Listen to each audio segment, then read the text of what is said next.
How to deal with haters. And is the statement that your haters are actually your biggest fans true? In this video, I'm gonna break down for you the proven science, the psychology behind why haters act how they act. I'm gonna give you 6 reasons why they act how they do, and then I'm gonna explain to you how I deal with it so that you never have to worry about it again. I keep pushing, got my head to the sky, wondering if I ever make it there.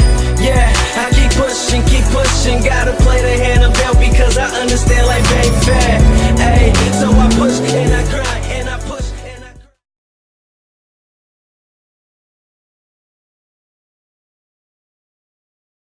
What's up everybody, my name is Mike Sherrard, and today's video is one that you need to understand. How to deal with haters, because if you're active on social media, if you're building a business, or even if you're just simply living your own life, you're going to get hate. And oftentimes you're going to want to wonder if it's true, if you can justify it somehow, and sometimes it's gonna eat away at you, and that can't happen. So today, I'm going to prove to you why they act the way they do, and I'm gonna show you how to avoid it so that it never bothers you. I get hate for no reason. All that I do is I sit in my house and I just work away on my business. And if you're not in my life in terms of a friend, a business partner, a connection, or family, I don't even know you exist. I don't look at you, I don't think about you, I don't follow you, I don't watch your stories, but I still get hate from these people that have never met me. And oftentimes you're gonna get hate from people that have never met you. So let's get right into it and break down the 6 reasons, the proven psychology behind why haters act the way they do. So number 1 is that they're projecting their own flaws on you. Oftentimes people are scared to admit their own flaws,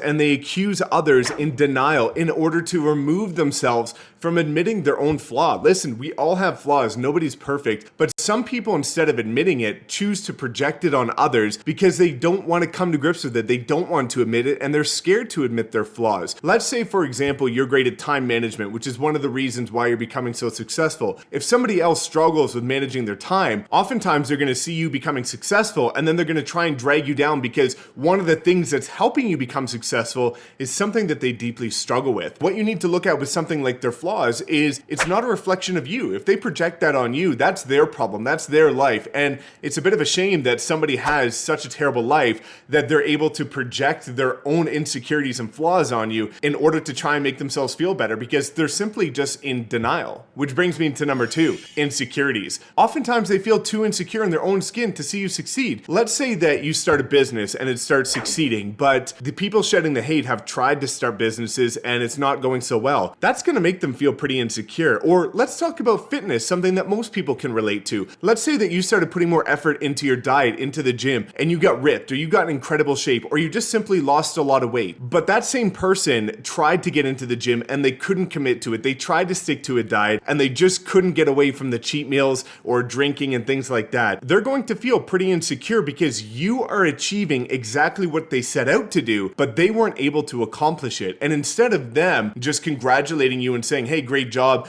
I'm trying to do it myself, but there's a couple things that I'm struggling with, they use their own insecurities in the form of hate in order to remove themselves from the feeling of being insecure. And they feel like by doing that, it's ultimately going to help them, but it doesn't. They're never going to escape from their own insecurities if they don't face them themselves. They don't care. They're just trying to project it on you because it's like a dopamine effect. Every time they send a message of hate, they're trying to simply remove themselves from their own securities. Let's use an example here. Let's say somebody 3 years ago started the business and now they're worth $100 million, but you didn't know them. Oftentimes you'll look at that and think nothing of it. But let's say your friend started the business 3 years ago and now they are worth $100 million.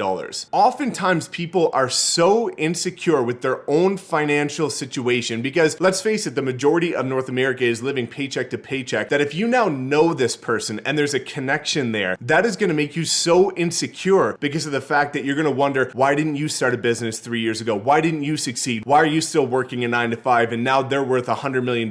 It's simply a reflection of their insecurities. Now, people have 3 options. They can either A, work to remove their own insecurities and work on them in order to become a better person. B, they can just live with them, which most people do. They just accept their insecurities, they live with it, they move on, and they just go about their own life. Or C, they can decide to actively hate on others because they don't want to work on it. They don't want to improve their own life because they know it takes effort. They know it takes change. But a lot of people just don't want to do that. And ultimately, that's why they end end up becoming insecure with themselves, and instead of working on it and trying to make improvements, they just shed hate on other people. Number 3, they fail to do anything meaningful with their own life. If you're starting a business, if you are doing charity, if you are just simply improving your own life, you are doing something. You are doing beneficial to yourself, to society. You are making something of your life. You have meaning. You have a mission. You understand. You know your why. So in turn, you're doing something positive with your life. But oftentimes people are stuck in a rut where they don't know what direction they want to go. They don't understand their purpose. They don't know what they want to do. And instead of just accepting that and trying to improve it, they simply feel like they have no purpose and no meaning in life. So they channel their frustration and anger in terms of hate on other people that are doing what they wish they could be doing in this moment in time. Number 4,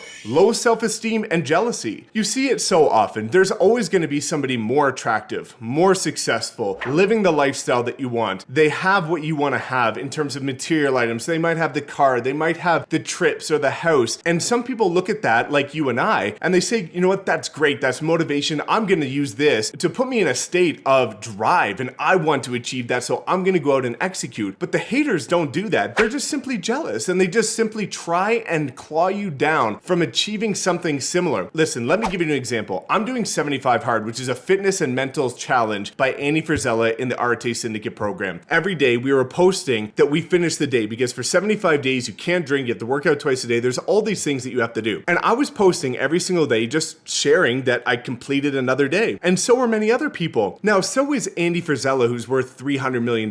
Here's the thing. I got a message from a hater who was saying, are you just doing this for yourself, or are you doing this for Instagram? I can guarantee you that that same hater isn't sending the guy that's worth $300 million that same message. And here's the reason why. Because I'm on the rise. I'm climbing the ladder. So people still feel like they have an opportunity to drag you down. But once you've made it, they realize that there's just no chance. So while you're on your journey, you're climbing the ladder, you're improving your life every single day, the haters still feel like they have a chance. But you need to know internally that they don't, because you need to understand your why and your mission on a deeper level so that it doesn't phase you. At the end of this, I'm going to share with you a tip and a strategy on how to avoid that. Number 5, they feel inferior. Listen, let me give you an example. Let's say you've got a friend and they're working a 9 to 5 that they absolutely hate. And you go out and you start a business and it starts flourishing and succeeding. The person with the 9 to 5 has 2 decisions. They can either A, feel inferior and make an attempt to bring you down, because they're wondering, why aren't they in your position? Why are they still working the job that they hate? And why are you now flourishing, succeeding, and living the best life that you've always dreamed of because you went out? Or they can use it as motivation in order to quit their job and try and do something similar to you with their own passion. But oftentimes they just simply don't do that. They would rather feel inferior, and they would rather try and justify it because they understand that it takes a lot of effort and sacrifice in order to do what you just did. So it's much easier for them to just hate instead of going out and doing it themselves. Number 6, the final one, they either want what you have or they want to be you. The statement that your haters are often your biggest fans, there is some truth behind that. Going back to the list that we just talked about, the flaws, the insecurity, no meaning to their life, low self-esteem, the jealousy, they're all projecting what they wish they could be doing or what they wish they could have on you. And oftentimes it's people that have never met you. There's a couple ways that I deal with the hate. The first thing is looking at their life and realizing that they're not happy. If they have the time, if they have the mental capacity to bust out their phone and send a message to somebody that they've never met, that they truly don't know, a message of hate or negativity, that's a true reflection of their life. How terrible would it be to live a life where you have the time to do something like that? Because you should care about the people that care about you. And if there's others that are out there that are just being negative, that's on them. That's a reflection of them. So don't let that get to you. It's just simply them projecting it on you. If somebody sends me a snarky message about social media, 100% of the time they've never actually met me. So there's no legitimacy to it because they don't know who I truly am and they don't know who you are. So don't let that bother you, because statements don't make facts. They can say whatever they want. They can say anything, but it doesn't mean it's a proven fact. You know the facts, you know the truth, and the people that know you know the truth as well. So you can lay your head to bed at night knowing that the people that know you know what's real. They know the truth. They know